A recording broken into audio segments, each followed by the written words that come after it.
Fire Protection Engineering Department is certainly one of the hottest at the University of Maryland, even if it isn't the most well known. The department heads cutting-edge research that affects materials you see and use every day, from planes to buildings to almost anything else you can think of. One of these projects is incorporating materials known as polymers into fire prevention. So why polymers are booming right now in all industries, it's not just aircraft industry, it's structural industry, building industries, construction, is because it has similar strength properties to metals, but it's much lighter, which means it's more efficient. And there are some plastics that are better as far as they have a longer lifespan before degrading. So polymers and plastics are being used more widely in a wide range of industries, and we're just trying to figure out what are the repercussions of that. So what are polymers? Polymers are just large, chain-like molecules made up of smaller molecules, known as monomers.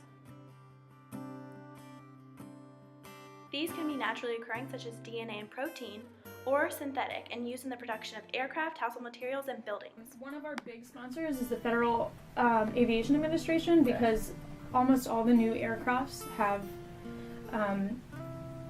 a large amount of polymers in the shell of the airplane, throughout the airplane, just because it's lightweight. Though we are partnering with corporations that have ideas on new materials, and we're pretty much testing it for them. Okay. So there are some materials that we do mix ourselves, but mostly it's materials that we're getting externally.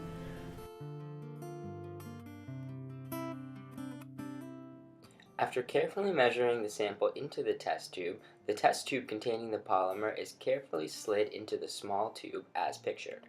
Then, compressed air is pushed through the outside tube of the burner at a slow flow. Nitrogen gas is then pushed through the smaller inner tube.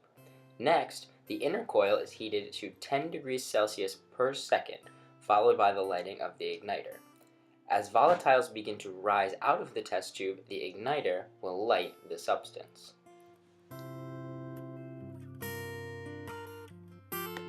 So, once it's ignited, I'm going to turn off this igniter because we don't need it anymore, and then we'll be able to watch the flame burn.